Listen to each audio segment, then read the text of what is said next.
इमरान खान और बाइडेन की सुलह तो नहीं करा सके मोईद यूसुफ से। डोनाल्ड ट्रंप ने कहा ना ये आपस का मामला खुद ही हल करें। खत्ते में अमन की जमानत जो है वो पाकिस्तान का एटमी प्रोग्राम है। अब जो जंग होगी उसमें मिसाइल और बम सारे इस्तेमाल होंगे।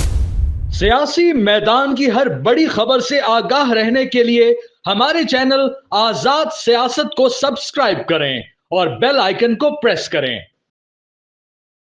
DGISI lieutenant general Asim Malik को पाकिस्तान का नेशनल सिक्योरिटी एडवाइजर मुकर्रर किया गया है। जंग के इस माहौल में नेशनल सिक्योरिटी एडवाइजर की एक जरूरत थी, लेकिन किसको मुकर्रर किया जाता? अगर हम किसी रिटायर्ड जर्नैल को मुकर्रर करते तो मौजूदा सिस्टम, मौजूदा जंगी हालात से उस तरह आशना तो ना होता और वो फिर ISI के इनपुट और फौज के इनपुट का मोहताज होता। जो वहां से इनपुट मिलता उसकी रोशनी में वो कोई तजवीज करता या मशवरा देता, या कोई हम सियासतदान लगाते तो सियासतदान भी मोहताज होता फौजी इनपुट का, ISI के इनपुट का। उसकी बुनियाद पर ही उसने मशवरा देना था। तो टेक्निकली बस ने जाके स्टॉप तो ISI और फौज के पास ही करना था नेशनल सिक्योरिटी एडवाइजर के काम के लिए। हमने माजी में रिटायर्ड जर्नैल भी लगाए हैं और सियासतदान भी लगाए हैं, लेकिन नेशनल सिक्योरिटी एडवाइजर का यहाँ तो एक डेकोरेटेड सा ओहदा है कि आप लगा दें।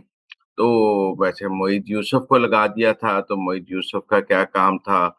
आप बताएं, मोईद यूसुफ ने पाकिस्तान की सिक्योरिटी में किरण थापर को इंटरव्यू देने के अलावा क्या कंट्रीब्यूट किया कि आपने उसको 2 इंटरव्यू देने के लिए इस्तेमाल कर लिया? और आप भी कहा जा रहा है कि जो उन्होंने करण थापर को इंटरव्यू दिया उसके लिए उन्होंने करण थापर को फोन किया, करण थापर ने उनको फोन नहीं किया।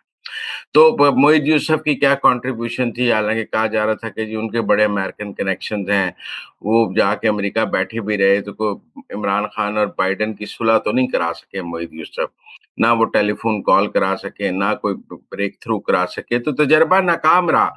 हमने अमेरिका से भी नेशनल सिक्योरिटी एडवाइजर इंपोर्ट किया तो वो तजर्बा भी नाकाम रहा। नासिर जंजुआ साहब को लगाया, वो भी तजर्बा नाकाम रहा। बल्कि ये देखा गया कि वो सिविल मिलिट्री में बदगुमानी पैदा करने का भी बायस बनते हैं। दोनों तरफ एक्सेस की वजह से अपने बीच में जो मर्जी चलते हैं। तो मेरे ख्याल में मौजूदा जंगी माहौल में कोई रिस्क लिया ही नहीं जा सकता। इस वक्त पाकिस्तान को नेशनल सिक्योरिटी एडवाइजर कोई ऐसा डेकोरेटेड ओहदा नहीं है। फुल जंगी माहौल है और जंग के माहौल में मुल्क की सिक्योरिटी के तकाजों से हम आहंग होना चाहिए। वैसे में तो DGISI ही नेशनल सिक्योरिटी एडवाइजर है, चाहे आप उनको ये ओहदा दें या ना दें। मुल्क की सिक्योरिटी की जिम्मेदारी फौज पर है और हसास मालूमात और उसको प्रिएम्प्ट करना ISI के पास है। लिहाजा ISI के जिम्मे ही जो इंटेलिजेंस है, जो सिक्योरिटी की एडवाइस है, वो ISI से ही मिलनी है, एग्जीक्यूशन GHQ से होनी है। तो आप बताएं, अगर किसी और को भी लगाया जाता है तो वो मोहताज तो DGISI की इंफॉर्मेशन का ही होता है ना, कि जो इंफॉर्मेशन उसको ISI से मिलती, उसके पास खुद तो कोई इंफॉर्मेशन नहीं होनी थी। वो इन साझेदारों की इंफॉर्मेशन के का मोहताज ही होता ना, जो भी नेशनल सिक्योरिटी एडवाइजर होता। फिर वो कहता जी मुझे ठीक बात बताई, मुझे नहीं बताई। तो अब जनरल आसिम मलिक को तो सारा पता है, ही इज वेल अवेयर, उनके पास एक एक इंफॉर्मेशन है। ही इज द बेस्ट जज to decide about the security of Pakistan. मेरे तो ख्याल में मौजूदा सूरत हाल में इससे बेहतर फैसला नहीं हो सकता। हमें एक ओहदा इस वक्त डेकोरेटेड ओहदा नहीं था, सियासी ओहदा नहीं था, किसी को अकोमोडेट करने की जरूरत नहीं थी, पाकिस्तान की जरूरत थी। और पाकिस्तान की जरूरत, फिर आपकी जरूरत तो जंग के माहौल की जरूरत थी, और जंग के माहौल में ये जरूरत DGISI की जरूरत थी। तो लिहाजा मेरे ख्याल में कुछ लोग जो इस पे ये कह रहे हैं कि जी वो सिविल और मिलिट्री ने किसी को ट्रस्ट नहीं किया और मिलिट्री ने देखे ना जी किसी पर एतमाद ही नहीं किया, तो आपने लगा दिया। मैं ये कहता हूँ कि जी आपने एक सिविलियन को नेशनल सिक्योरिटी एडवाइजर लगा दिया। उसने मुल्क की सिक्योरिटी के बारे में इंफॉर्मेशन लेनी है, जाके किससे लेनी है? ISI से लेनी है। उनसे लेकर ही वो कोई इंफॉर्मेशन पे मशवरा देगा ना। आप सियासतदान को या सिविलियन को, मोईद यूसुफ जैसे किसी टेक्नोक्रेट को, किसी को लगा देते, उसके बाद अपना क्या मैकेनिज्म होता? कोई मैकेनिज्म नहीं होता। मोहताज था वो। तो लिहाजा एक ब्रिज बनाते, पहले वो उसको देता, वो उसको देता, उससे उसको मिलती, उससे उसको मिलती। इतना टाइम नहीं है पाकिस्तान के पास। डायरेक्ट बात हो जाएगी DGISI और वजीर आजम की और आर्मी चीफ की। मेरे ख्याल में दरमियान में ज्यादा बंदे इस वक्त जरूरत ही नहीं है पाकिस्तान की। डायरेक्ट हमारी, जो आपको पता है कि फैसला साज प्राइम मिनिस्टर है, आर्मी चीफ है, DGISI है, तो बात इनमें है और इन्हीं में रहनी चाहिए। तो मेरे तो ख्याल में पाकिस्तान के मौजूदा हालात में इससे बेहतर फैसला नहीं हो सकता था। आप किसी को भी लगाते वो ISI का मोहताज होता, और टेक्निकली बात तो DGISI की चलनी थी, मशवरा उनका चलना था, वो जो मशवरा देते वही चलना था। तो उन्हीं को नेशनल सिक्योरिटी एडवाइजर लगाया जाना था जंग के इस माहौल में। तो लिहाजा मेरे ख्याल में इस पर जो तनकीद हो रही है वो निहायत फजूल है और उसकी कोई खास जरूरत नहीं है। जो इसहाक डार साहब और DGISPR की प्रेस कॉन्फ्रेंस है, देखिए मुझे उसमें इसहाक डार साहब का एक ही फिक्रा लगा जो दुनिया के लिए पैगाम था। इसहाक डार साहब ने कहा कि पाकिस्तान और भारत के दरमियान कन्वेंशनल या रिवायती जंग का चैप्टर 28 मई 1998 को खत्म हो गया। 28 मई 1998 को जब पाकिस्तान एटमी ताकत बन गया था तो दोनों मुल्कों के दरमियान रिवायती जंग का चैप्टर या ऑप्शन खत्म हो गया। इसका मतलब है कि पाकिस्तान दुनिया को पैगाम दे रहा था कि अगर हम पर कोई जहारियत हुई तो हम पूरी ताकत से अपना एटमी भी इस्तेमाल कर सकते हैं। और ये नहीं है कि रिवायती जंग होगी, कि मेरा मतलब कश्मीर में चल रही है, 6 महीने से जंग चल रही है, 2 चेक पोस्टें उन्होंने उड़ा दी, एक हमने उड़ा दी, फिर जंग एक पहाड़ वो ले गए, 2 पहाड़ हम ले गए। ऐसी जंग के पाकिस्तान मूड में नहीं है। कोई अगर इंडिया का ये ख्याल है कि वो लाइन ऑफ कंट्रोल पर एक लंबी जंग शुरू कर सकता है और वहां पर पाकिस्तान की फौज को ब्लीड करे और पाकिस्तान को ब्लीड करे, जैसे पहले लाइन ऑफ कंट्रोल पर रोजाना गोलाबारी होती थी, तो अब वहां पर गोलाबारी से बढ़कर एक जंग का माहौल पैदा कर दिया जाए। तो मेरे ख्याल में इसहाक डार और DGISPR ने ये वाजे किया है कि पाकिस्तान किसी रिवायती जंग के मूड में ही नहीं है, ना पाकिस्तान की प्लानिंग में कोई रिवायती जंग शामिल है।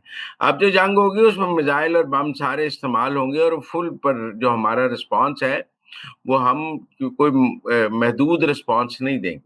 मेरे ख्याल में वो जो 4 राफेल तैयारे भी वापस गए या अभी तक जो भारत ने कोई नहीं किया, वो पाकिस्तान दुनिया को ये पैगाम दे रहा है कि हम जो रिटेलिएट करेंगे वो विद फुल ताकत से करेंगे, जिसमें एटमी की और न्यूक्लियर ताकत मौजूद है। तो मेरे ख्याल में इस वक्त अमन की गारंटी पाकिस्तान का एटमी प्रोग्राम ही है। अगर देखा जाए कि अगर पाकिस्तान का एटमी प्रोग्राम ना होता तो आज खत्ते में अमन भी ना होता, फिर भारत की जहारियत रोज हमें देखनी पड़ती। खत्ते में अमन की जमानत जो है वो पाकिस्तान का एटमी प्रोग्राम है, जिसके बारे में हम दुनिया को बता रहे थे। इसहाक डार और DGISPR की प्रेस कॉन्फ्रेंस ने बलूचिस्तान में भारत की मुदाखलत के भी सबूत दिए हैं। इस मामले पे इंटरनेशनल लेवल पे पाकिस्तान को और काम करना चाहिए। ये महाज जो है, ये ड्रम बीट हम और करेंगे तो भारत से दुनिया को समझ आएगी कि भारत ये काम कर रहा है। इस हवाले से जितने भी सबूत हैं वो सिक्योरिटी काउंसिल में, अक़वाम मुत्तहिदा की P5 के साथ, OIC में, हर फोरम पे सामने रखने चाहिए। और पाकिस्तान की हर इंटरनेशनल डिबेट, हर इंटरनेशनल गुफ्तगू, हर इंटरनेशनल तकरीर, हर डिप्लोमेटिक एक्टिविटी में ये बलूचिस्तान में भारत की मुदाखलत जो है वो हमारा कॉर्नर स्टोर होना चाहिए। बात शुरू इससे करनी चाहिए ताकि दुनिया को बावर हो कि भारत बलूचिस्तान में क्या कर रहा है। लेकिन ओवरऑल ये जो इसहाक डार और जनरल अहमद शरीफ की प्रेस कॉन्फ्रेंस थी, मेरे ख्याल में नहायत पॉजिटिव प्रेस कॉन्फ्रेंस थी।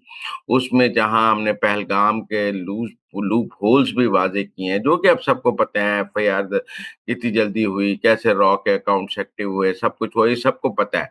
लेकिन इसका ड्रम बीट, इसको रोज रोज दुनिया को बताना, दुनिया भूल ना जाए, ये बताना बहुत जरूरी है। और मेरे ख्याल में निहायत अच्छे तरीके से दुनिया को बताया गया है। और इस वक्त सिविल और मिलिट्री रिलेशन जो हैं वो बहुत आइडियल हैं, दोनों एक पेज पर हैं, और ये पाकिस्तान के दिफा के लिए बहुत अच्छा है कि फौज और सिविल इदारे, सिविल हुकूमत जो है वो एक जुबान है, एक कदम कदम ब कदम चल रहे हैं। उनकी सोच एक है, उनकी हिकमत अमली एक है, उनके इकदामात एक हैं और वो मिलकर चल रहे हैं, और ये पाकिस्तान के दिफा के लिए बहुत अच्छा है। और मेरे ख्याल में इसी से पाकिस्तान का दिफा मजबूत है कि आज दोनों दोनों एक ही पेज पर मौजूद है। अमरीकी सेक्रेटरी दाखिला सेक्रेटरी ऑफ स्टेट रूबियो ने पाकिस्तान के वजीर आजम और जो उनसे बात की है, भारत के वजीर खारजा से अमेरिका का क्या किरदार हो सकता है। पहली बात तो ये है कि अमेरिका का एक किरदार तो ये है कि वो भारत को हालाशेरी ना दे, भारत की हिमायत ना करे। जैसे डोनाल्ड ट्रंप ने कहा ना, ये आपस का मामला खुद ही हल करें। जब भारत को इंटरनेशनल सपोर्ट नहीं हासिल होगी तो वो कोई एक्टिविटी भी नहीं करेगा। जब उसको ये होगा कि दुनिया ने जो है वो दुनिया उसके साथ नहीं खड़ी है और पाकिस्तान का जो जवाब होगा वो उसने खुद सहना है, दुनिया पाकिस्तान को उसके लिए नहीं रोकेगी, तो यही काफ़ी है। جتنا دنیا غیر جانبدار رہے گی اتنا بھارت جو ہے وہ کنٹین رہے گا، بھارت کو ہمت نہیں ہوگی۔ بھارت کو ہمت ہوتی ہے جب انٹرنیشنل کمیونٹی اس کے ساتھ کھڑی ہو جاتی ہے۔ آج پہلگام کے بعد انٹرنیشنل کمیونٹی ساتھ نہیں کھڑی ہے۔ مارک روبیو نے بھی آزادانہ تحقیقات کی بات کی ہے، وہ بات پاکستان پہلے سے ہی کر رہا ہے کہ انٹرنیشنل انویسٹیگیشن کرا لیں، نیوٹرل انویسٹیگیشن کرا لیں۔ وہی بات امریکی سیکرٹری آف اسٹیٹ نے کہی، تو ٹیکنیکلی امریکی سیکرٹری آف اسٹیٹ نے پاکستان کے موقف کی تائید کی ہے۔ جب وہ آزادانہ تحقیقات کی حمایت کر رہے ہیں تو پاکستان کے موقف کی حمایت کر رہے ہیں۔ جب وہ کہہ رہے ہیں کہ دونوں ملکوں میں کشیدگی کم ہونی چاہیے تو پاکستان کی حمایت کر رہے ہیں۔ جب وہ کہہ رہے ہیں کہ دونوں ملکوں کو براہ راست بات کرنی چاہیے تو وہ پاکستان کے موقف کی حمایت کر رہے ہیں۔ چاہے یہ بات وہ جے شنکر سے کر رہے ہیں، چاہے وہ یہ بات شہباز شریف سے کر رہے ہیں، بات تو پاکستان کی حمایت کی کر رہے ہیں اور اسے پاکستان کو فائدہ ہو رہا ہے۔ میرے خیال میں اس وقت امریکہ کا کردار کافی حد تک مثبت ہے، اور ہمیں امریکہ سے ہم کبھی یہ نہیں سوچ سکتے کہ امریکہ ہمارے ساتھ کھڑا ہو جائے گا، لیکن اگر امریکہ بھارت کے ساتھ نہیں بھی کھڑا تو ہمارے لیے یہی کافی ہے۔ امریکہ غیر جانبدار امریکہ جو ہے وہ پاکستان کے لیے بہترین ہے۔ ہم نے ماضی میں دیکھا ہے کہ امریکہ بھارت کی غیر ضروری حمایت کرتا رہا ہے اور امریکہ کا جھکاؤ بھارت کی طرف رہا ہے، لیکن اس پہلگام واقعے پہ ہمیں نظر آ رہا ہے کہ امریکہ کافی حد تک نیوٹرل ہے اور غیر جانبدار ہے، اور وہ بھارت کو کوئی طرح out of the way international forums پر بھی سپورٹ نہیں کر رہا۔ یہ جو ٹیلی فون کالز تھیں، مجھے تو یہ پاکستان کے موقف کی تائید لگی ہیں۔ جو بات پاکستان کہہ رہا ہے وہی ان کالز میں کی گئی ہے، جو پاکستان کے موقف کی جیت ہے، ڈپلومیٹک فرنٹ پہ بھی اور دوسرے فرنٹ پہ بھی۔ تو اس لیے مجھے تو امریکہ کا جو کردار ہے اس وقت وہ مناسب ہے۔